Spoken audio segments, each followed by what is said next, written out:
reason that I was invited today was because of the permitting of a brine disposal well in Johnstown Township here in Berry County. So I'm going to go through and talk about basically what our division within DEQ does. And we're responsible for overseeing the regulations for oil and gas drilling in Michigan. It's basically a cradle-to-grave type of program where when a company decides that they want to drill a well, they submit a permit to us, and that's where the process starts.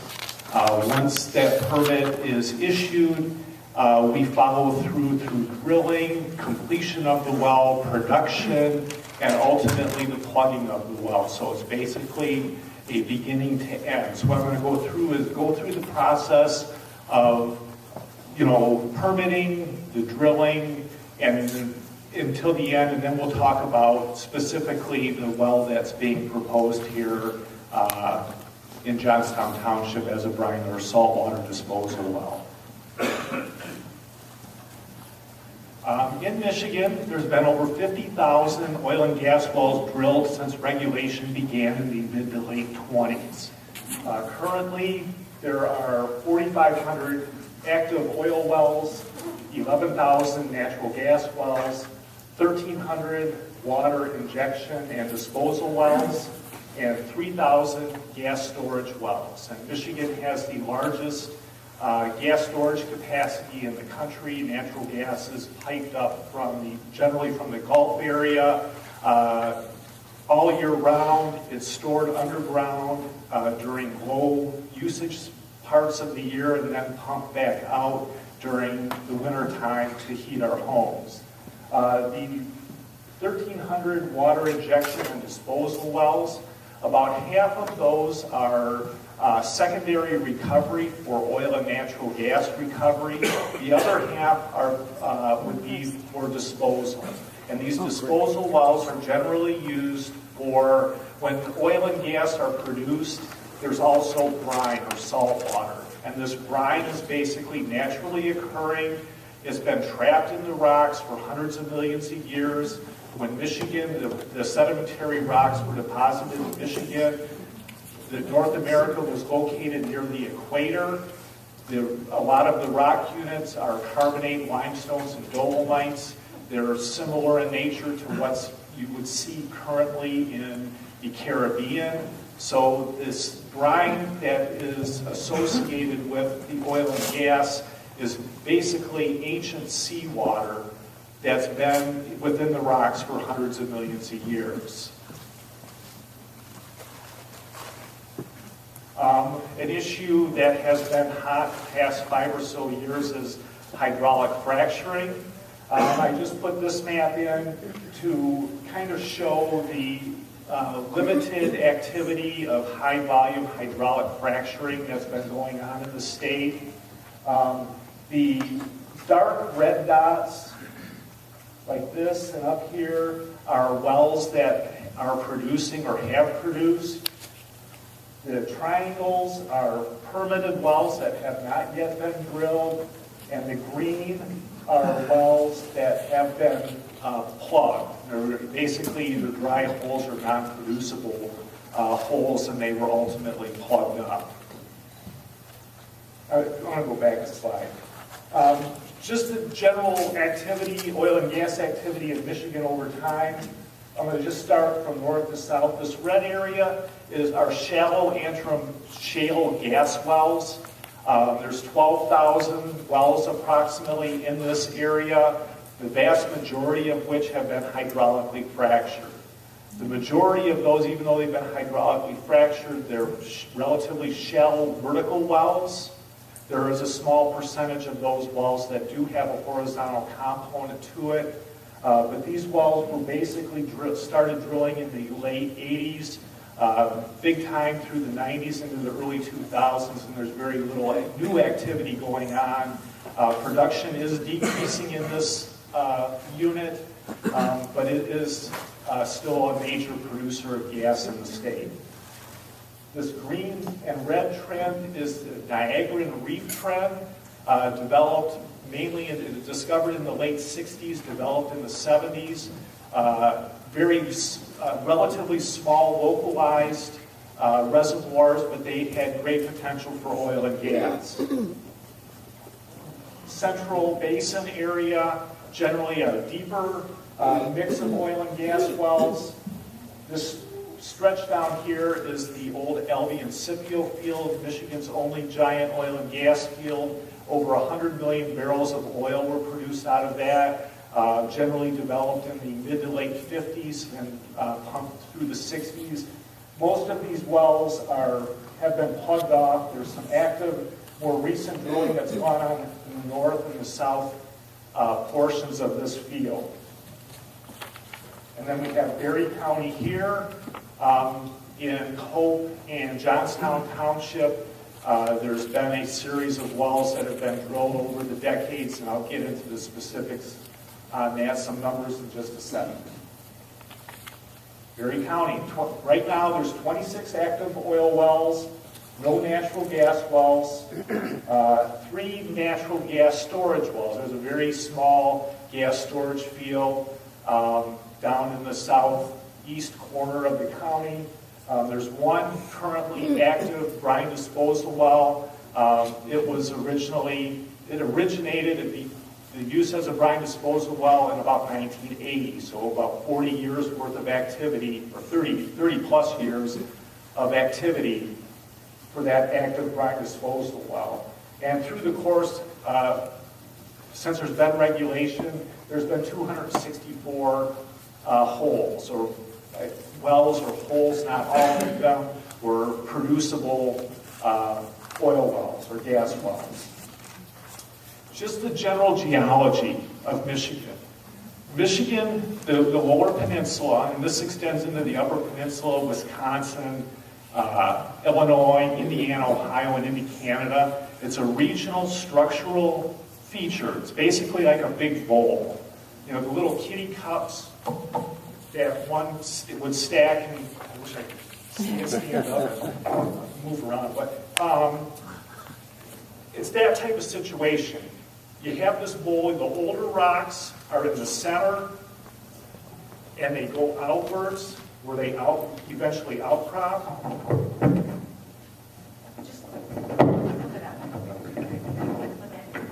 Oh, super. There, thank you, Bonnie. Can everybody hear me? Hopefully I don't echo too much. This will be much better. Okay, the Michigan Basin, big bowl. Older rocks, you can see in the center, they get younger as we go up. And as you go out to the edges of the basin, the rocks will get older.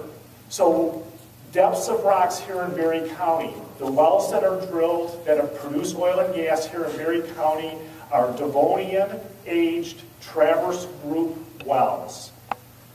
That's about 1,500 to maybe 1,800 feet deep. You go to other parts of the state, you go to the center of the basin, that same formation, that Traverse Group, maybe 3,000 feet deep. So the same formations are the same, the rocks were deposited, they're the same age, but they'll be at different depths depending on where you are at in the state. So that's something to keep in mind. The center of the basin is in Ithaca. It reaches about 17,000 feet deep. So these Cambrian rocks that are 17,000 feet deep in the center of the basin, they're exposed up at Pictured Rocks. If anybody's been up to Pictured Rocks, you see the sandstone cliffs, same rock, but at 17,000 feet in the center of the basin, exposed at the surface up north. Okay, our role as the regulatory authority. Our job, my job, I'm a field inspector. I go out and when a permit comes in, I go out and I inspect the parcel to see if it is capable of supporting drilling activities. Afterwards, when they're drilling, I'm out on the site. When they complete the well, I go out and inspect. If it's producible, I go out and inspect the wells and the facilities. And then ultimately, if the well is either drilled as a dry hole or when it reaches the end of its productive life, it's what we call plugged or abandoned. And when it's plugged, it's a series of cement plugs that are strategically placed within the well so that fluids cannot migrate from one formation to another. And one thing to consider are freshwater aquifers. We have two types of freshwater aquifers in Michigan. We have unconsolidated, glacial laid. When the continental glaciers came in, when they retreated, they left behind debris that they had picked up over the thousands of years that they covered the state and moved across the state. And then we have bedrock aquifers. Most of our groundwater, freshwater, drinking water, are from glacial, unconsolidated sediment type of units. There are some areas where bedrock is the main or only source of fresh water. So when we permit a well, when we're monitoring the casing and sealing, the production, we want to make sure that the freshwater aquifers are protected. So we basically, every aspect from the time the well's permitted, the permit is submitted until the time is plugged is what we're looking at. When they go out to drill, we want to make sure that a well is not just a hole in the ground. A well is a series of cement or steel casings that are cemented in place. There's a series of casings that are put in. We'll go through and discuss the different casings. Some wells may have one or two sets of casing. There's some wells that may have a half a dozen series of casing, depending on the formations, what they are in the state. We've encountered there's areas of overpressurization in the subsurface. So we want to make sure that the casing and cementing is done correctly, that the program is set up ahead of time to protect not only migration of fluids within bedrock, but also keep fluids where they're supposed to be and not in the aquifer or up on the surface. Blowout prevention. When the big BP release happened back, 10 years or so ago, BOP, blowout prevention, was a big thing. It failed. We want to make sure that their equipment is certified, that it's properly working when they're drilling. Whoops. This device down here at the lower right is a blowout preventer. It's bolted, welded onto the casing. There's a series of rams that can go in. They can close in on the drill pipe. If the drill pipe is out, it can close in on an open hole. The whole idea is to keep the fluids in the hole and not let them come out. Blowouts, when they do happen, it's dangerous. People can die. That's why it's very important and it's a key thing that we look at during the drilling process. Reserve pits is another term that people may have heard of. And it's a hole, when they're drilling, they'll excavate a hole adjacent, right next to the drill rig. They'll line it with a single piece of plastic, and the only things that can go in the drill pit are freshwater drilling muds and the cuttings that come up. And the cuttings are basically, when they drill a well, you're getting little itty-bitty pieces of rock back. So those go into the reserve pit. In Michigan, there's salt, subsurface salt. We don't want to allow salt to go into the reserve pit. Solid salt, years past, anything and everything can go in reserve pits. At points, they were unlined. In other states, they still use unlined pits. So we want to make sure that the reserve pits are constructed correctly, that they have secondary containment, and only the materials that are allowed to go in them go in them. And then at the end, they'll restore the site.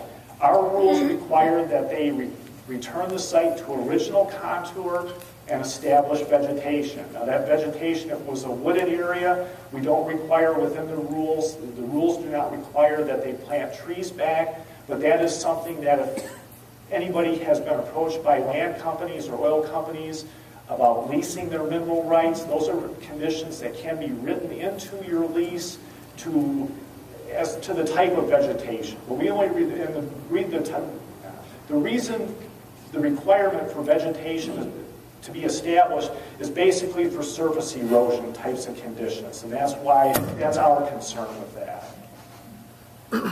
They go to drill the hole. conductor pipe. It's just a shallow steel pipe that's driven. It's not drilled. It's not a required element of a well, but it's very commonly used. The hole would be advanced, and the hole for surface casing has to be advanced a minimum of 100 feet below the deepest freshwater aquifer, whether that's a glacial aquifer or a bedrock aquifer, and it has to be 100 feet into competent bedrock. So those are the two things. And surface casing, the hole is advanced, the casing goes in, and cement is pumped from bottom to top. The whole purpose for the surface casing is to protect the freshwater aquifers. The reason the cement is pumped in from bottom to top, if it was just poured into the top, you have the potential for voids or not having it go all the way to the bottom. When it's pumped in from the bottom of the casing to the top, we're seeing cement return. We require that they have not just gray water back, that they have good, competent cement when it's back to the surface. Some wells, if they're drilled below what's called the Detroit River anhydrite, which is a Devonian age rock, they're required to install an intermediate casing. The wells that are drilled here in Berry County are all traverse, so they are not required to have intermediate casing. They'll have production casing, which we'll talk about next, but they're not required to have the intermediate casing. And the installation is the same. The boring will be advanced, the casing is installed, and then the cement is pumped from bottom to top. We'll have questions at the end. I just want to make sure I can get through everything here. Some wells may have more than one intermediate casing string. Some might have 3, 4, 5 different intermediate casing strings depending on the geology. The last would be the production casing, and this would be set into the zone where they want to produce. This is an example of some of the holes that were done where they were looking to do the long horizontal holes where they were hydraulically fracturing. They would drill a pilot hole and possibly core their target formation, plug that back, and then kick the well. Now with horizontal wells, horizontal drilling and hydraulic fracturing have been around for decades. Hydraulic fracturing dates back to the 40s. Horizontal drilling has been developed, but what has happened in the early 2000s was the combination, using those two technologies together. So the last casing string that would be installed would be the production casing. So the wells here in Berry County, they have a surface casing and a production casing run. If it's a hole that has the potential for oil and gas production, they would complete the well. We would go out on site and monitor. Basically what they do is they perforate that casing in cement. For a better word, they blast holes or punch holes through the casing into the cement, into the interval where they believe that the oil and gas would be. These are examples, whoops, wrong button, of freshwater storage, which under any of the drilling that has been done recently that Arbor did or West Bay has done, they don't have these large freshwater reserve pits. These would be used because we don't allow in reserve pits any waters that have chemicals in them. So if you see any big, large storage pits, it's for freshwater storage. When they're drilling it, they need to have some water on demand. If there's a lost zone encountered, one of the pictures I showed previously was nighttime. These drill rigs, they run 24/7. And that's for us, once they start drilling, they can't shut down. It's a safety issue. There are points where they could shut down, but if they're in the middle of a process, they can't shut down because of safety issues. If the well's producible, they would build a production facility. We're in charge of overseeing they would submit plans to us. We would have to approve the plans, make sure that they meet all the criteria. They're required to pressure test their flow lines. They have to do groundwater monitoring. They have to do a baseline hydrogeologic investigation before they start producing. Take baseline groundwater samples. evaluate groundwater flow, and then once the well starts producing, they have to sample the groundwater semi-annually. Pollution control, secondary containment around the wellheads and some of the production. If there is leakage around, it's captured within the secondary containment. A lot of the wells here in Berry County are old, and they were grandfathered in before 1987. There were no requirements for secondary containment around wells or around tank batteries. So many wells are still grandfathered in where those aren't required. But any new wells have to have secondary recovery or containment around the well, and around the facilities themselves. And then afterwards, if the hole is dry or once the well reaches the end of its productive life, the well is plugged, and again, that's going in. They have to contact us. We work with the company. We'll issue plugging instructions, and it's basically a series of cement plugs that are strategically placed, again, to eliminate avenues for migration of fluids from migrating within different subsurface formations and from getting into our freshwater aquifers. And then the site has to be restored to the original contour and vegetation established. Brine disposal wells, which is kind of why many of us are here today. Brine disposal wells are saltwater disposal wells. If anybody has got their hands on the permit, they'll see that SWD, saltwater disposal. These are common oil and gas industry common practice, generally accepted practice, that when oil and gas are produced within these reservoirs, you'll have gas, which is lighter than oil, which is lighter than water. So it's segregated in the reservoirs. You think back to grade school when you did the little experiment with water, cooking oil and Karo syrup, and you shook it up and they all separated out. All it is gravity. It's just a density. Gas is lighter than oil, which is lighter than water. So when they start producing oil, it produces this cone. And as production goes on, generally speaking, newer wells do not produce a lot of salt water or brine. As production decreases, brine production generally goes up. The installation of these wells are regulated by the DEQ and the EPA. We regulate the way the current status is right now. We regulate the well structure, the drilling.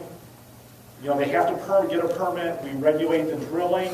We are out there checking on it on a regular basis. But the ultimate approval for injection of the fluids is by the EPA. And we're in the process right now. Michigan is one of 2 states where EPA still has primacy, or they are the main regulatory body. And right now we're in the process of, I don't want to say taking over, but acquiring the regulatory authority over the injection for just not hazardous disposal wells. We'll get into some different types of disposal wells, but we're in the process of acquiring primacy on these saltwater disposal wells. There's different types of disposal wells.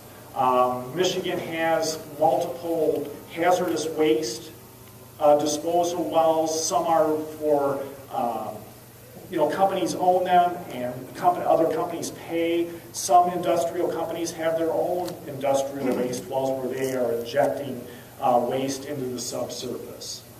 There are wells within the oil industry. Here at the Arbor site where they're proposing this brine disposal well, they're currently hauling all of their brine off. They have a contractor come in who owns a disposal well, and that water is transported off-site for disposal. Same type of well structure, but it's regulated in what they can handle, what can go down the well. So there's different types of disposal wells. And there's been a brine disposal well in Berry County. It's been in operation since 1980. The proposed well is proposed by Arbor Operating.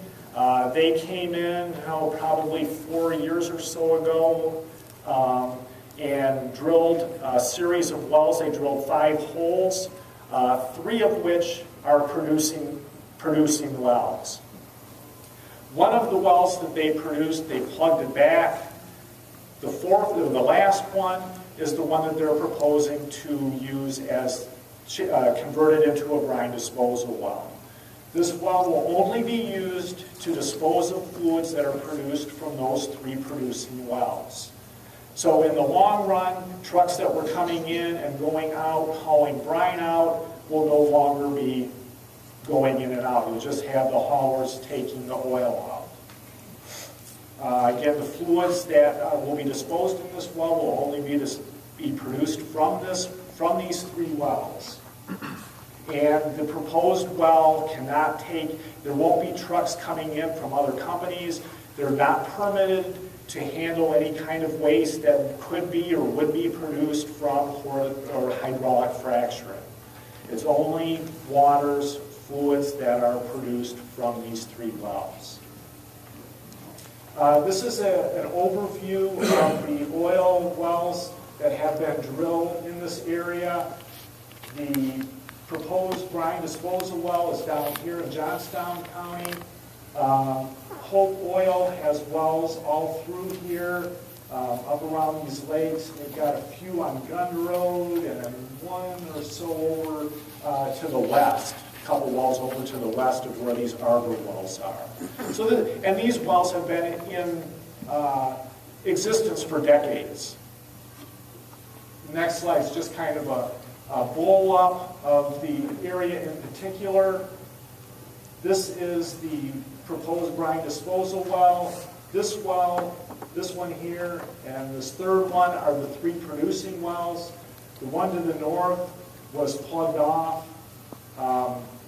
Wolverine drilled a well here shortly after Arbor did, and it was dry. They had another one proposed here, and I'm not sure if the permits are only good for 2 years.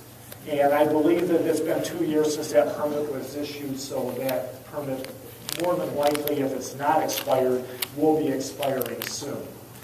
You can see these wells around here from the numbers on them. We're at 60,000 now. These are 17,000. These wells were they were drilled in the 50s. So they've been around for a long time.